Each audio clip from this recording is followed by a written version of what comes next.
Alright, so guys, welcome to this tutorial. I'm going to show you how to create a song on your computer that's going to sound like this.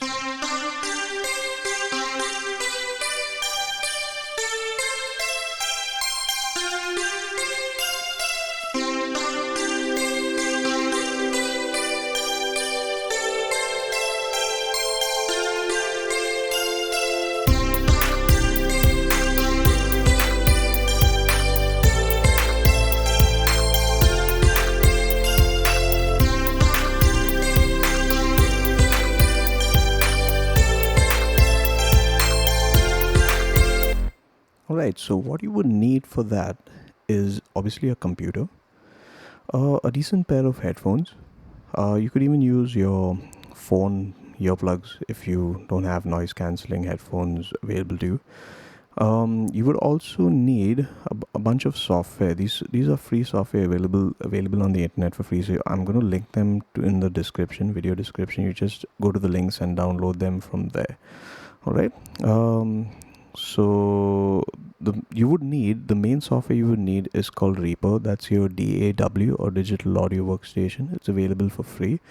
I'm going to link that down there, and you would need a few samples. Alright, so let's get into this. Let's get into part one of this tutorial. Alright, let's go.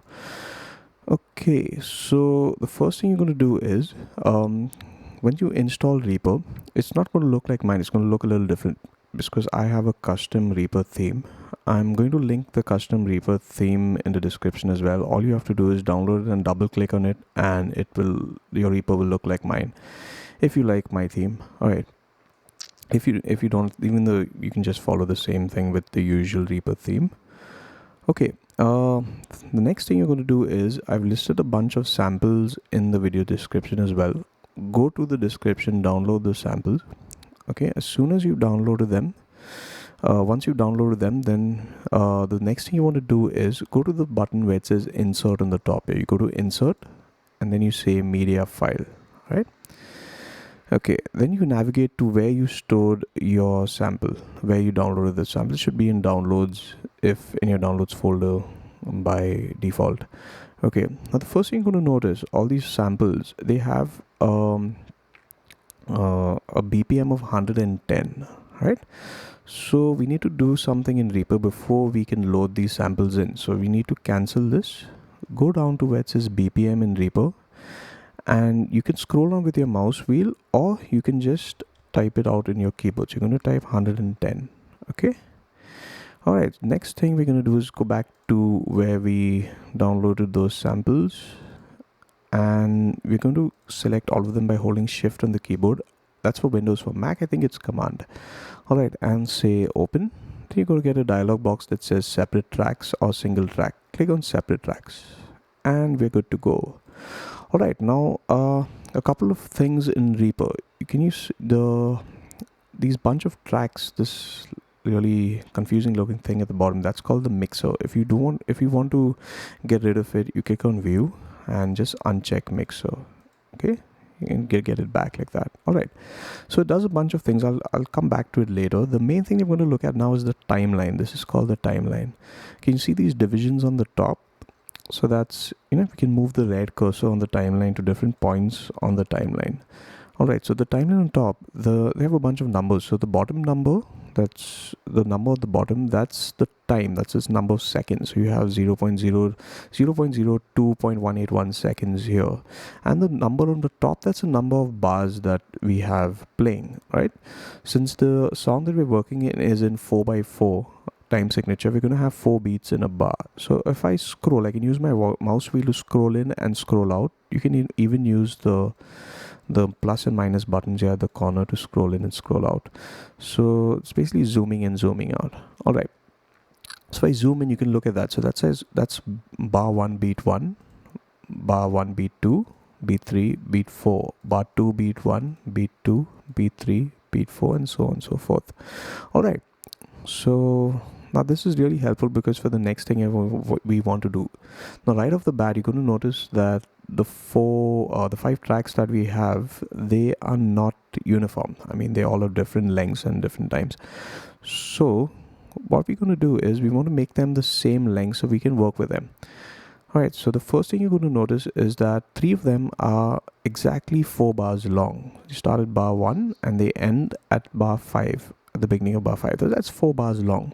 Now the easiest thing we notice is that the last track which says pad, okay, it's just a few beats more than bar 5, so we can shorten that to make that 4 bars long. So what we do is move the cursor to the end of the track and you notice it changes to this little thing. So you click and drag it till it fits in 4 bars. All right, now another thing that you notice is that the tracks, when you load them into Reaper, might not be in the same order that mine are in, and that's fine. You don't have to be in the same order, that's fine. Alright, but if you, for the sake of this video, if you want to put them in the same order, you can just click on each track and move it up and move it down. Okay, you got to make sure that it's not, you don't get this this, then it becomes, it gets a little different. This is called it becomes a folder. Okay, I'll explain what that is later.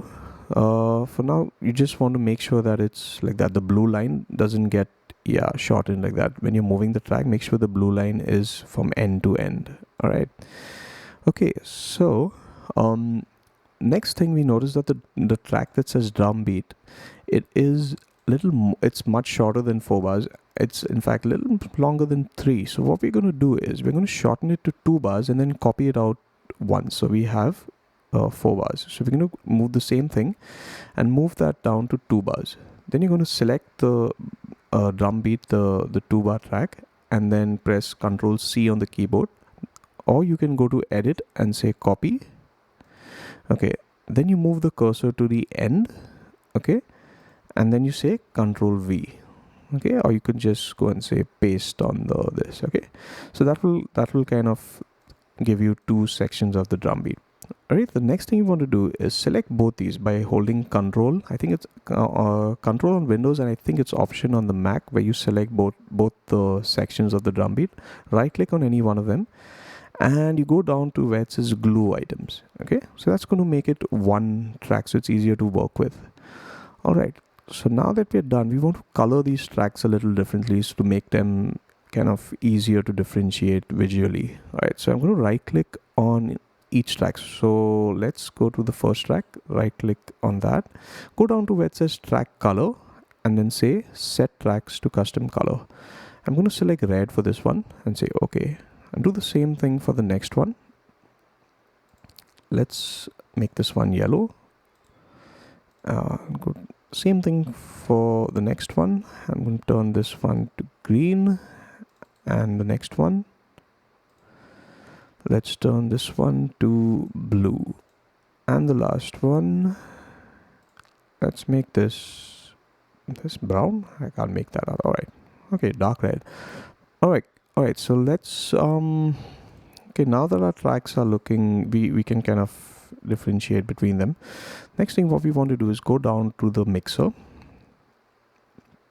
Okay, now we have these buttons here, they all do a bunch of different things. So these sliders, these are called faders. Okay, so the faders right now will be set at 0.00 dB. What that means is this is called unity gain. It's going to play back the track at exactly the volume it was recorded at.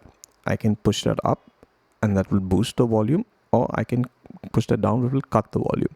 So I'm going to bring all these faders down to absolute 0 or minus infinity.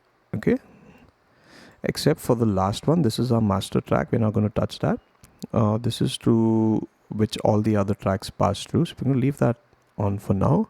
Now the other tracks that you have here, the other buttons, okay, so the knob that says pan, this is a panning knob. So what that does is if I turn the knob to the right, it's going to make the sound from that track come in only from the right speaker or your right headphone, and if I turn it to the left, it's only going to come in from the left. So I can kind of blend it as how much on the left or the right I want to keep it. Okay, and if I double click, it goes back to the center. So I'm going to keep it on the center for now. And then M, that means mute, so it can mute that particular track, and solo means solo the particular track, and FX is to add a bunch of effects, or different effects on each track. Alright, so let's do one thing. I'm going to move to the timeline. I'm going to make a time selection on the top by clicking and dragging. I'm going to time select from bar 1 to bar 4, end of bar 4. Right, then I'm going to go down here to where it says toggle repeat and click that and make that repeat. So what that's going to do, it's going to keep repeating the track, so we don't have to keep playing it, keep pressing play over and over again. Right, so I'm going to press play, and obviously nothing's playing because all my faders are at 0. So now what I want to do is slowly bring up each fader so that I can hear each track clearly. Alright, so I'm going to start with the drum beat and bring that up really slow. Okay, till it's kind of audible. Then I'm going to do the same thing with the bass. Then the lead.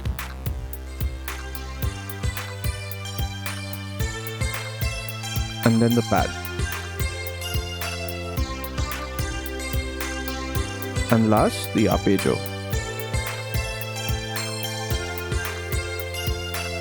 Right, so that's basically balancing the whole song. We want to balance each track in the song. So the last thing I'm going to do is I'm going to pan the arpeggio a little bit to the left, about 35% left, or let's make it more, let's make it 44% left. Okay, now if I solo the track, you can hear how that sounds. Okay, see if I move that. See how it moves from left, right? Alright, so now I'm going to keep that at 44. And this is how it's going to sound with all the tracks. And I can use the mute button to mute the drum beat, mute the bass, or mute the lead. Okay, if I solo out the lead, solo the pad.